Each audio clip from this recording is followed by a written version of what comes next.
ये देश मूल निवासियों का, SC ST OBC converted minority के लोगों का यह देश है। उनको औकात है निकालने का, वो निकाल देंगे। अगर निकाले फिर निकालेंगे तो देखा जाएगा उनकी औकात है निकालने की। इस देश से कौन जाएगा, ये समय आने पर उनको बताया जाएगा। कि वो लोग तो इच्छा ही जाहिर है उनकी कि इस देश में दूसरा संविधान लागू हो, मगर यह देशद्रोह है। एक संविधान को होते हुए दूसरा संविधान बनाना ये देशद्रोह है। मनोविधान में जो यहाँ का मूल निवासी व्यक्ति थे उनको कीड़ा मकोड़ा ही समझा जाता, उनको पशु से भी बदतर उनकी जीवन थी, उनको समझा जाता था। पशु तो थाली में बल्टी में खाना खा लेता था, पानी पी लेता था तो माथ धो के अंदर चली जाती थी। शेड्यूल कास्ट के लोग थाली में खाना खा लेते तो घर में अंदर नहीं जाती थी। ये तो उनकी परंपरा है। क्या कि देखिए, पूजा पाठ करने से, गंगा नहाने से नौकरियां मिलने वाली नहीं। सभी साथियों को जय भीम, जोहार, नमस्कार। इस वक्त हमारे साथ मौजूद हैं महेंद्र कुशवाहा, प्रदेश कार्यकारी अध्यक्ष बहुजन मुक्ति पार्टी। प्रश्न ये रहेगा कि सर, अभी कुंभ मेले में एक जो पेपर का, जो अमर उजाला पेपर छपा, उसमें ये कहा गया हिंदू राष्ट्र का नया संविधान आएगा। इसको लेकर हम आपसे इंटरव्यू भी कर चुके हैं। इतनी बड़े पैमाने पे ये मामला वायरल हुआ, मामला बनते हुए नजर आया, लेकिन ये सरकार उस पर कोई कार्रवाई नहीं करते हुए नजर नहीं आई। ये सरकार उस पर कार्रवाई नहीं करेगी, कार्रवाई विपक्ष करता है। भारत देश में विपक्ष है भारत मुक्ति मोर्चा, बहुजन मुक्ति पार्टी, तो ये कार्रवाई करेगी। वो लोग तो बनाना ही चाह रहे हैं, वो लोग तो इच्छा ही जाहिर है उनकी कि इस देश में दूसरा संविधान लागू हो, मगर यह देशद्रोह है। एक संविधान को होते हुए दूसरा संविधान बनाना ये देशद्रोह है। ये इन लोगों को नहीं पता है अभी, तो आने वाले समय में उनको लोगों को पता लगेगा। इस देश में जो भारतीय संविधान है, भारतीय संविधान सबको समानता का अधिकार देता है। संविधान नाम ही उसका है। संविधान में बराबर कानून सबके लिए है।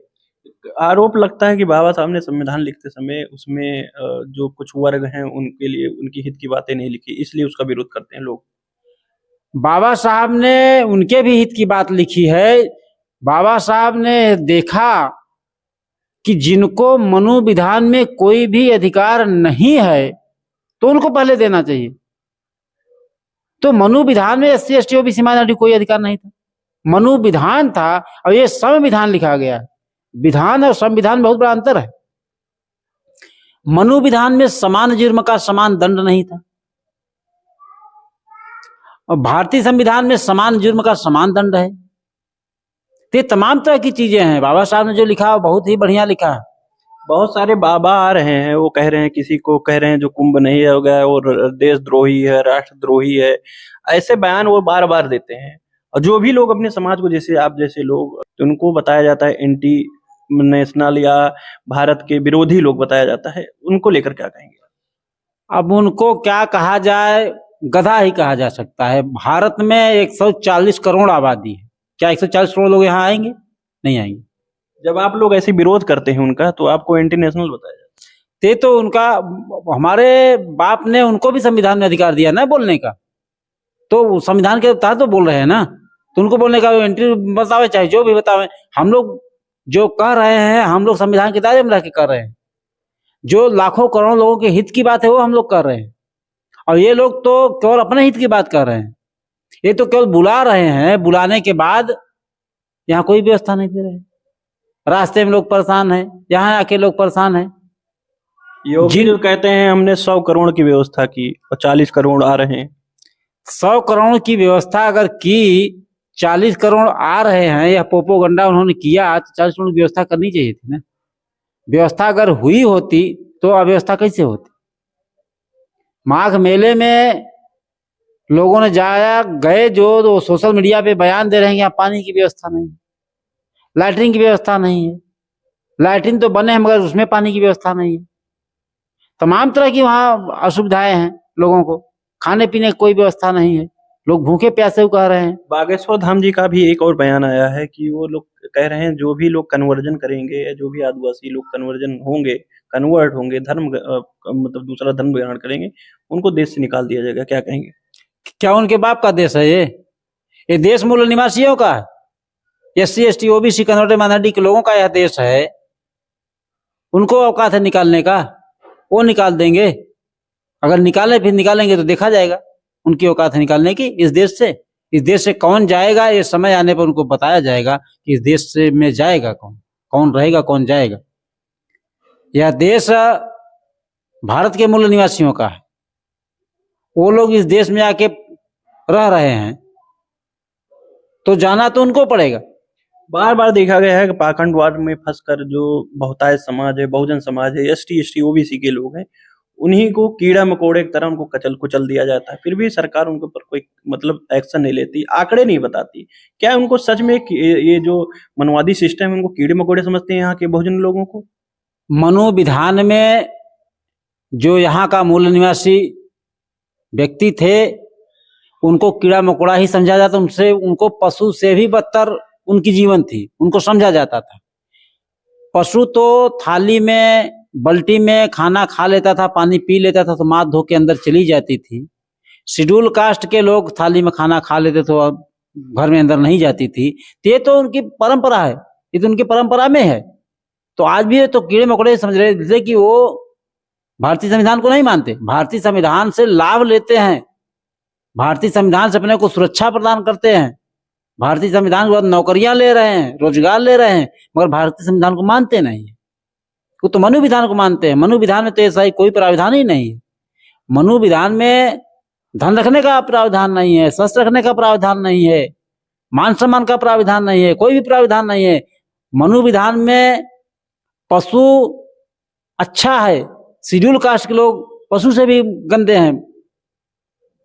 तो ये तमाम तरह की चीजें उनके मनु विधान में है और ये फिर से वो लाना चाह रहे हैं, मगर ऐसा उनका सपना पूरा होने वाला नहीं है। भारत में आंदोलन चल रहा है आजादी के, भारत मुक्ति मोर्चा नाम का संगठन जिसके राष्ट्रीय अध्यक्ष आदरणीय वामन मिश्राम साहब हैं, और रात दिन लगे हुए हैं कि जो भारत में विकृतियां हैं, छुआछूत, जात पात, भेदभाव, कर्मकांड, लोक प्रलोभावन, इस पे वो तमाम तरह के जो कुरीतियां हैं वो कुरीतियों को नष्ट करने के लिए, खत्म करने के लिए रात दिन लगे हुए हैं। हमारे महापुरुष 108 वर्ष तक समय श्रम बुद्धि हुनर पैसा लगाया। आज भी हमारा जो ये समय ज्यादा लग रहा है, जो लोगों तक जागृति नहीं जा रही, हमारा कोई चैनल नहीं है, हमारा मीडिया नहीं है, हमारा अखबार नहीं है, पेपर नहीं है, इसलिए हमारी खबरें जाती नहीं है। जो हमारे यूट्यूबर साथी नए नए चला रहे हैं वो आर्थिक स्थिति की वजह से, आर्थिक स्थिति खराब होने की वजह से जितना करना चाहिए नहीं कर पा रहे। भारत मुक्ति मोर्चा जो आंदोलन चला रहा है, साधन संसाधन विहीन लोगों का आंदोलन चल रहा है, साधन संसाधन विहीन होने की वजह से उतना नहीं हो पा रहा जितना होना चाहिए था। तो समाज को भी समझना होगा कि जो यूट्यूबर साथी चैनल चला रहे हैं उनको आर्थिक मदद दें ताकि अपना चैनल चले, अपनी खबरें समाज तक जाती रहे। ऐसा समाज को करना चाहिए और करेंगे तो ही ये बढ़ेगा, तब आंदोलन बढ़ेगा, वो आंदोलन सफल होगा तो सारा कुछ मिलेगा। सर देखने को मिला है कि जो भी एससी एसटी ओबीसी लोग अभी भी चाशनी में डूबे हुए हैं, वो बार बार पाखंडवाद का शिकार होते हैं, फिर भी उनकी आंखें नहीं खुल रही हैं। तो आप जैसे लोग समाज को कैसे जागृत करने का काम कर रहे हैं? अब हम लोगों को जाके बताते हैं समाज को कि ये जो समस्या आजाद भारत में पैदा हुई है, इस समस्या की लड़ाई गुलाम भारत में लड़ी गई और लड़ी गई तो बहुत सारी समस्याएं गुलाम भारत में खत्म हो गई। यह शिक्षा का अधिकार नहीं था तो शिक्षा का अधिकार बहाल हुआ, धन रखने का अधिकार नहीं था, शस्त्र रखने का अधिकार नहीं था, मान सम्मान का अधिकार नहीं था, ये सारे अधिकार नहीं थे जिसकी लड़ाई लड़ी गई और लड़ी गई तो बहाल हुआ। भारतीय संविधान में सारा कुछ मिला, तथाकथित आजादी के 75 साल बीत गया और वो हमको जो संवैधानिक अधिकार मिला वो संविधान में ही रह गया। जो लोग देश चलाए, शासन सत्ता चलाए, वो हमको दिए नहीं, तो उनको उनका अधिकार अगर लेना है तो लड़ाई लड़ना पड़ेगा और अगर लड़ाई लड़ेंगे तो ही मिलेगा, नहीं तो देखते देखते सारे अधिकार खत्म हो गए। पढ़ने का अधिकार खत्म हो जा रहा है, धन रखने का अधिकार भी धीरे धीरे खत्म कर दे रहे हैं, नौकरियां खत्म कर दे रहे हैं, रोजगार खत्म कर दे रहे हैं। तो ये समाज को जब बताया जाता है तो समाज को समझ में आता है। इस देश में आजादी के बाद बहुत सारे समस्याएं पैदा की गई। इस देश में जब गुलामी थी, अंग्रेजों की हुकूमत थी, तो इस देश में लोग गरीब थे, आजाद भारत में आज गरीबी रेखा के नीचे जीवन यापन करने वाले लोग, ऐसा कार्ड सरकार बना रही है। तो ये समाज को जब बताया जाता, समाज को समझ नहीं आ रहा है कि ये गरीबी रेखा के नीचे जीवन यापन करने वाले लोगों का कार्ड बना रहे हैं। हम गुलाम थे तो गरीब थे, आजाद हो गए, गरीबी खत्म हो जानी तो ये थी, आजाद होने के बाद हमको गरीबी रेखा के नीचे लाके ढकेल दिया गया। गुलाम भारत में महिलाओं का सामूहिक बलात्कार नहीं हुआ होता था, आज सामूहिक बलात्कार किया जा रहा है। आतंकवाद, नक्सलवाद, माओवाद, तमाम तरह की चीजें गुलाम भारत में नहीं थी, आजाद भारत में पैदा की जा रही है। किसान गुलाम भारत में आत्महत्या नहीं करता था, आजाद भारत में किसान आत्महत्या कर रहे हैं, लाखों लाख किसान आत्महत्या कर रहे हैं। तो तमाम तरह की जो हजारों समस्याएं पैदा हुई है, ये समस्याएं आजाद भारत में पैदा की गई है और किसके द्वारा की गई, ये समाज को बताया जा रहा है। क्या संदेश देंगे अभी भी जो लोग ये मकड़ जाल में फंसे हुए हैं, जो अभी भी पाखंडवाद और अंधविश्वास में अपनी जीवन को आधारशिला बना रहे हैं, उसमें अपनी सुख दुख को ढूंढ रहे हैं, उनको क्या संदेश? ऐसा संदेश उनको ये देना चाह रहे हैं कि जिन लोगों ने उनको ये जाके बता रहे हैं कि आप पूजा पाठ करोगे, देवस्थल पे जाओगे तो उद्धार होगा, बढ़ोतरी होगी, ये उनको भरमाया जा रहा है। तो उनको इस भ्रम से दूर होना पड़ेगा कि देखिए, पूजा पाठ करने से, गंगा नहाने से नौकरियां मिलने वाली नहीं है। नौकरी लेने के लिए पढ़ाई पढ़नी ही पड़ेगी, डॉक्टर बनने के लिए पढ़ाई पढ़नी ही पड़ेगी, इंजीनियर बनने के लिए पढ़ाई पढ़नी ही पड़ेगी। मगर यहाँ ऐसा बताया गया कि अगर आप पूजा पाठ कराते हो, स्नान ध्यान करते हो तो आपको मोक्ष मिल जाएगा, वो अगला जन्म सफल हो जाएगा। और ये इनका षड्यंत्र है, ब्राह्मणों का यह षड्यंत्र है कि जो लोग गरीब लोग हैं उनको अमीरी का लालच देते हैं कि गरीब क्यों हो, क्योंकि अगले जन्म में आपने पूजा पाठ नहीं किया, अगले जन्म में आपने कुछ दान पुण्य नहीं किया, जिसकी वजह से इस जन्म में गरीब हो। तो इस जन्म में गरीब हो तो दान पुण्य करो, पूजा पाठ करो, गंगा स्नान करो, ताकि अगला जन्म ठीक हो जाए, इस लालच में। और जो लोग धनवान लोग हैं, हमारे लोग, तो धनवान लोगों को ब्राह्मण जाके क्या कहता है कि तुम्हारी ये जो बिल्डिंग बनी है, जो आपकी प्रॉपर्टी बनी है, ये नंबर 2 की कमाई से बनी है, ये पाप की कमाई से बनी है, और ये पाप की कमाई मरने के बाद आपको नरक में जाना पड़ेगा। तो नरक का भय दिखाता है तो लोग आते हैं, गंगा स्नान करने आते हैं, मठ मंदिरों में जाते हैं, कथा वार्ता सुनते हैं, ब्राह्मणों को दान करते हैं। तो गरीबों को लालच दिखाता है और अमीरों को भय दिखाता है।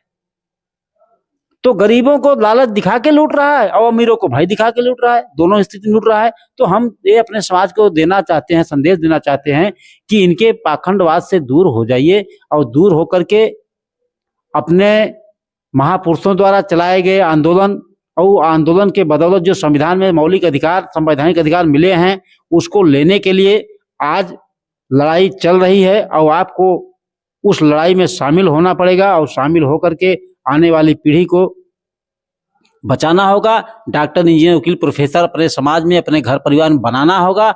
ऐसा अगर आप लोग करेंगे तो ये वाम से भारत मुक्ति मोर्चा लड़ाई लड़ रहा है, राष्ट्रीय पिछड़ा मोर्चा लड़ाई लड़ रहा है, राजनीतिक पार्टी में बहुजनों की इकलौती पार्टी बहुजन मुक्ति पार्टी, वो आपकी लड़ाई लड़ रही है।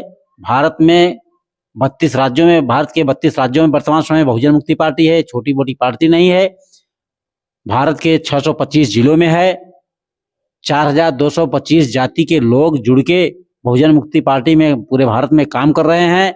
उद्देश्य व्यवस्था परिवर्तन है, आजादी की लड़ाई है, जो हमारे महापुरुषों ने लड़ाई शुरू की थी। 1 जनवरी 1848 से लेकर राष्ट्रपिता ज्योतिबा फूले, माता सावित्रीबाई फूले ने उसको समय पे छत्रपति साहू जी महाराज ने चलाया। बाबा साहब डॉक्टर भीमराव अम्बेडकर 1916 से 1956 तक 40 साल तक बाबा साहब ने चलाया और उसके बदौलत भारतीय संविधान मिला।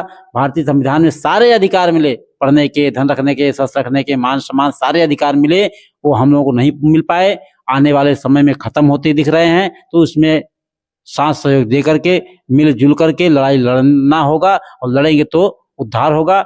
और एक संदेश समाज को मैं देना चाहता हूं कि जो लोग इस चैनल देख रहे हैं, प्रचार का माध्यम हम लोगों का यही है। सोशल मीडिया आई तो हम लोगों को बहुत सारी जानकारियां हुई, अच्छी भी और खराब भी। तो सोशल मीडिया नहीं थी तो हमको कोई जानकारी मिलती नहीं थी। तो हम लोगों का जो चैनल है इसको चलाने के लिए सभी लोगों को 10 रुपया, 20 रुपया, 50 रुपया, 100 रुपया, जो जितना सक्षम है, अगर हमारे साथी, अगर आप लोगों ने बार कोड दिया हुआ है, आप लोग बहुजन मीडिया चलाते हैं, बहुजनों के हित की लड़ाई लड़ते हैं, बहुजनों का संदेश बहुजनों तक पहुंचाते हैं, तो मदद मिलेगी। और जितना मजबूत आप लोग होंगे उतनी मजबूती के साथ चैनल चलेगा, और चैनल जब चलेगा तो संदेश ज्यादा लोगों तक जाएगा, और जब ज्यादा लोगों तक संदेश जाएगा तो यह आंदोलन सफल होगा और मूल निवासी बहुजन समाज आजाद होगा, हुक्मरान होगा, मालिक होगा। बहुत बहुत धन्यवाद सर। Thank you. साथियों, हमारे साथ थे महेंद्र कुशवाहा, प्रदेश कार्यकारी अध्यक्ष बहुजन मुक्ति पार्टी। साथियों, साफ तौर पे सर ने कहा कि जागृति ही लोगों को बचाएगी, तो जितनी जागृति फैलेगी, और जागृति का माध्यम है सोशल मीडिया, और जो हमारे जो लोग चला रहे हैं उनको आप लोग मदद करेंगे, और सारे लोगों की, ये हमारे ही चैनल की बात नहीं है, सारे लोगों की मदद करनी चाहिए, जो भी बहुजन समाज के जो भी लोग जागृति का काम चला रहे हैं।